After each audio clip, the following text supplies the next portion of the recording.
장기적으로는 어떤 이제 취업 영주권 분야, 취업 영주권 진행하고 계시는 회사들 많이 있으실 텐데요. 지금도 속이 터지실 겁니다. 너무 느리잖아요. 그래서 그 부분에 있어서 취업 영주권 질문 이미 저희가 신청 받으면서 많이 받았는데요. 이제 노동부 취업 영주권 같은 경우에는 두 가지 단계로 나눠집니다. 이제 노동국 절차와 이민국 절차가 있는데요. 이 노동국 절차 부분에서 트럼프 행정부에서는 지금 페더럴 에 있는 공무원들 숫자를 줄이겠다라는 얘기가 있고 실질적으로 저희 변호사들 사이에서 이민국도 컨트랙터들의 숫자를 줄인다는 얘기가 있다라고 본 적이 있었거든요. 그래서 요런 인원 감축의 가능성 그게 아니더라도 추가 자료 요청이나 인터뷰의 숫자가 늘어나면 자연스럽게 절차는 지연이 됩니다. 그래서 이 절차가 지연되게 되면 어, 안 그래도 느려진 절차에서 더 지연이 이제 예상이 되는 거거든요. 그리고 취업령 주권의 인터뷰 역시 숫자가 늘어날 가능성이 굉장히 높습니다. 트럼프 행정부에서 취업 영주권의 모든 취업 영주권의 인터뷰를 해라. 라고 리퀘어를 했었는데 코비드 뭐 여러 상황 뭐 그런 것 때문에 제대로 실행하려고 하다가 바이든 행정부로 넘어가면서 바이든 행정부에서 이거를 취소한 적이 없어요. 취업 영주권 인터뷰 여전히 필수입니다. 다만 바이든 행정부는 인터뷰 자체를 웨이브를 하고 있었던 거고요. 이게 다시 트럼프 행정부가 돼서 인터뷰가 다시 필수가 된다면 그나마 속도가 더 느려지는 효과가 됩니다. 그러면 이 진행 속도가 느려진다는 얘기는 직원들이 신분 유지를 해야 될 필요성이 더 증가를 하게 되는데 H1B나 취업 비자의 숫자는 그대로 혹은 또 조건을 충족할 수 있는 가능성은 그대로인 상태에서 이 신분 유지를 해야 되는 기간이 길어지면 그러면 안 되지만 불법 노동의 가능성이 발생을 하고요.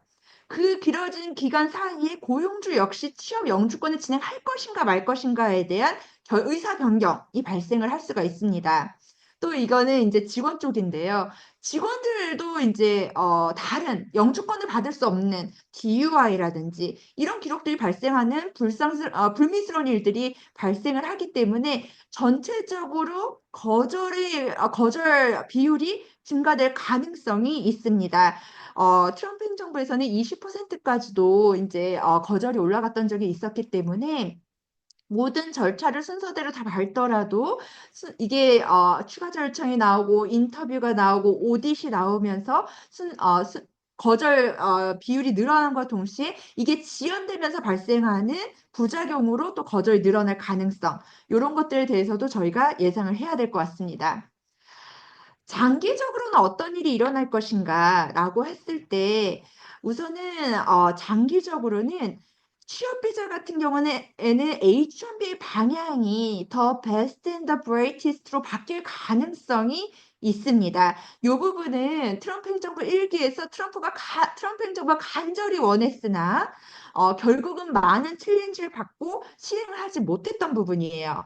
요거를 저희가 단기로 고려하지 않는 이유는 이미 제가 말씀드린 대로 트럼프 행정부가 단순히 이그제큐티브 오더로 어떤 걸 발표를 했을 때 소송이 걸린다거나 아니면 다음 행정부에서 뒤집어지는 걸 봤기 때문에 지금 공화당이 상원을 차지하고 있는 상황에서는 트럼프 행정부에서 요거를 아예 법 규정화할 가능성을 저희가 예상을 하고 있습니다.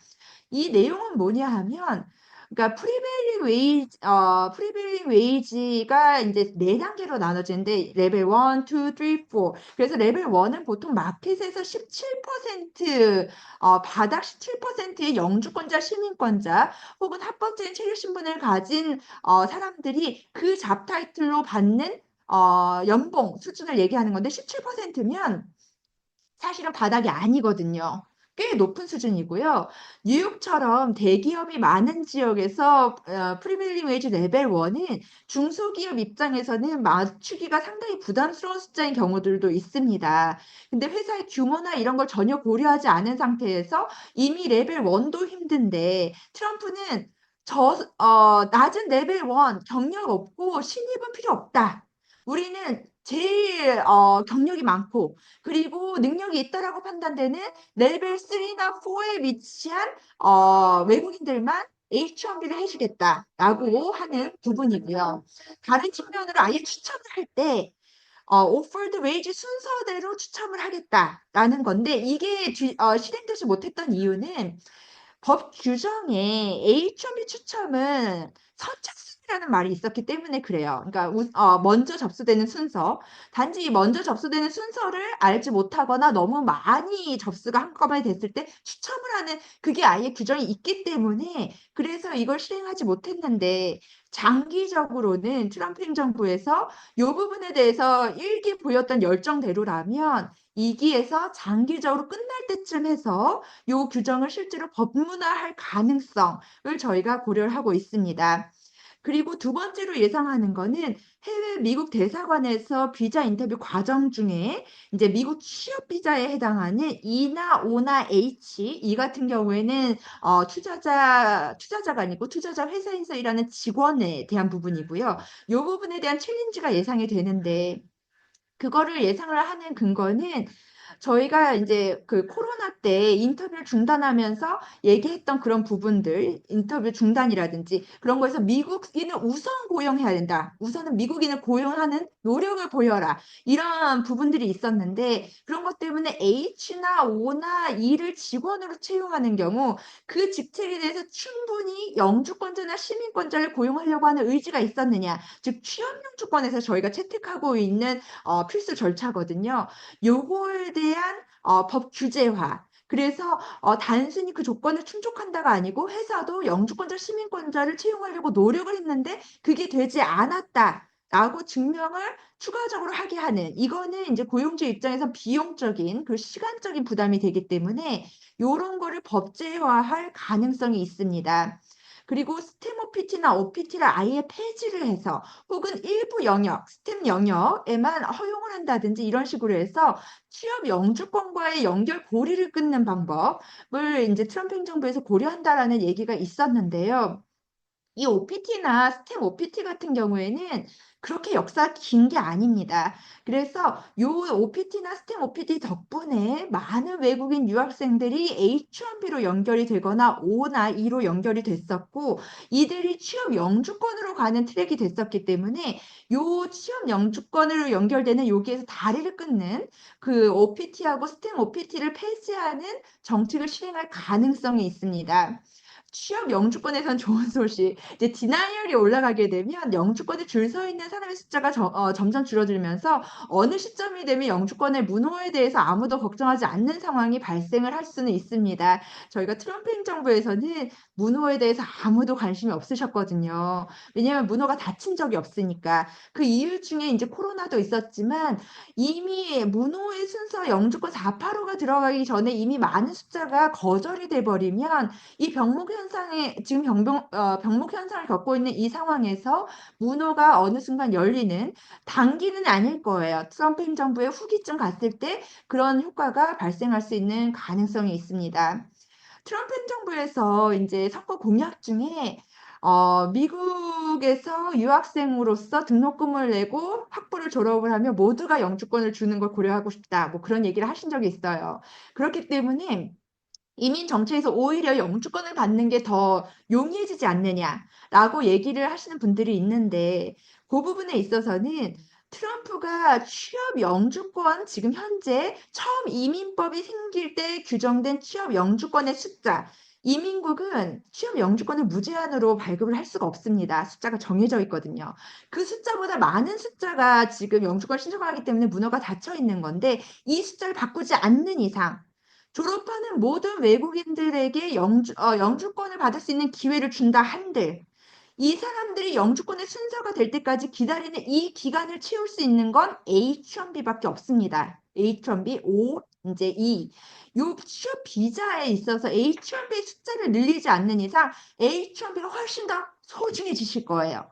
그러면 이게 굉장히 혼란스러운 상황이 되고 이 정책 자체가 트럼프의 바하, 외국인이 아니라 영주권자, 시민권자를 고용해야 된다라는 그 정책과 충돌을 일으키기 때문에 저희가 분명히 트럼프가 그렇게 얘기를 했고 트럼프 같은 경우에는 굉장히 똑똑하기 때문에 다른 방법을 찾아낼 수도 있겠지만 단기간에 트럼프 대통령이 대통령 취임하자마자 단기간에 선거 공약으로 말했던 부분들이 실행되기는 쉽지 않을 것으로 저희가 예상을 하고 있습니다.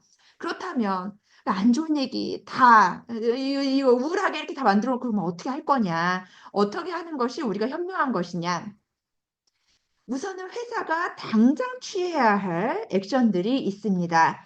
이제 저희 다음 변호사님이 또 추가적으로 설명을 해주시겠지만 정말 회사의 컴플라이언스 스테러스 그래서 I9은 작성을 하고 있는가 제대로 작성을 하고 있는가 페이지 1만 작성하고 페이지 2는 빈칸으로 놔두고 있지 않은가 혹은 Employment Authorization Status 그러니까 뭐 예를 들면 EAD나 아니면 다카이신 분들 혹은 배우자의 E2나 L에 의지해서 일을 하고 계시는 분들, OPT와 스템 OPT, 이분들의 그 취업 허가가 만료되는 것들에 대해서 어떤 관리하는 시스템이나 관리하는 직원이 있는가, 제때 이거를 팔로우를 하고 있는가, 그리고 이제 H1B 피지컬 파일이라는 거 여기서 처음 들어보신 분들 있으시면 안 돼요.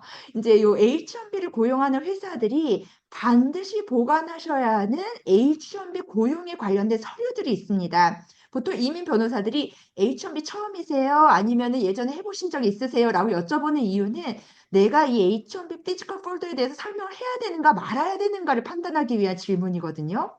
그래서 만약에 H1B를 고용을 하고 계신다면 이 H1B한테 이 H1B 직원의 임금을 측정하게 된 논리적 근거 그리고 이 H1B 직원이 단지 적정 임금을 맞추기 위해서 연봉을 높인 것 때문에 베네핏의 일부를 받지 못하거나 그럼 그거 문제가 되거든요.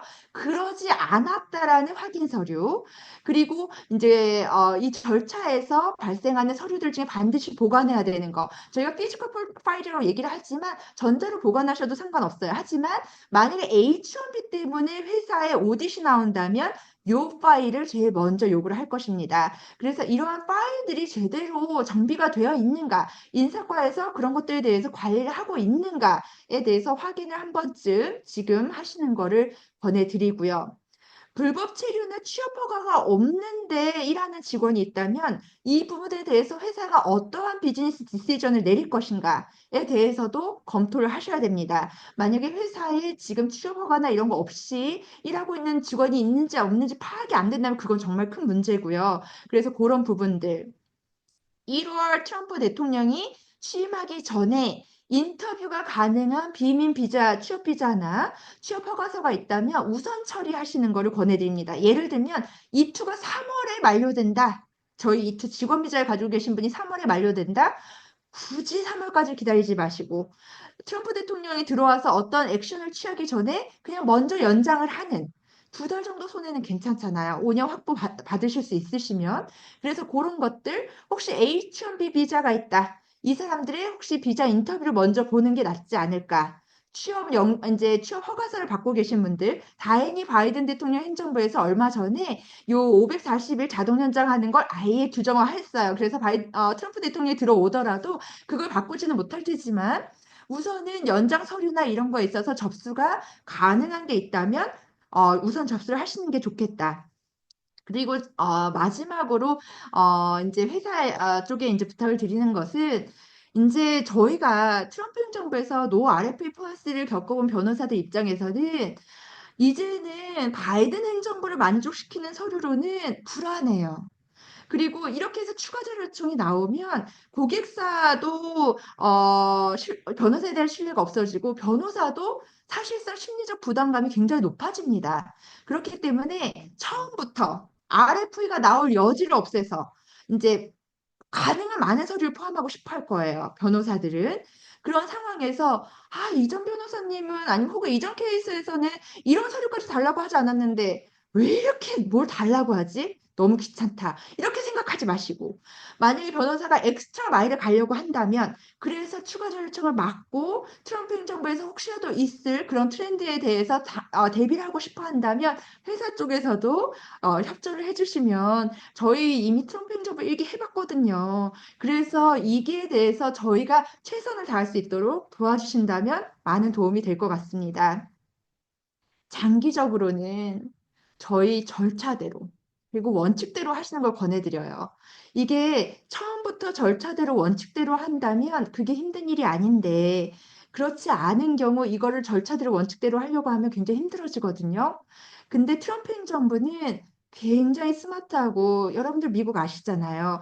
미국 굉장히 허술해 보이는 것 같아도 실제로 어떤 컴플라이언스에 문제가 생기거나 이민법을 위반한다고 판단되면 그 회사 레드 플래그 뜹니다. 심사 볼 때. 그러니까 그런 부분에 있어서 절차대로 원칙대로 하시는 거. 그리고 행정부보다 한 걸음 앞서가서 어떤 정책을 실천하시는 거는 좋을 것 같아요. 예를 들면 E나 H나 O가 회사가 취업을 했는지, 영주권자, 시민권자를 고용하려고 노력을 했는지 안 했는지 궁금하다? 그걸 확인하려고 한다? 그런 정책 나오기 전에 그냥 아예 E나 H나 O가 들어가려고 하면 한 몇 개월 전에 잡포스팅 무조건 한다. 라고 그냥 규정을 만들어서 절차대로. 그래서 H1B 추첨이 안 됐다? 광고 무조건 한다. 그리고 나서 O나 L이나 E, 뭐 L은 또 다른 조건이 있지만 신청한다. 이런 식으로 그냥 아예 그냥 회사에서 예상이 가능한 정책이 있다면 혹은 변호사가 이런 정책이 지금 발표됐습니다. 이런 조치를 취하시죠. 그러면 바로 그거를 절차에 적용을 하셔가지고 상황을 대비하시는 것을 권해드립니다. 그래서 여기까지 저희가 장기적으로 취해야 될 액션이고요.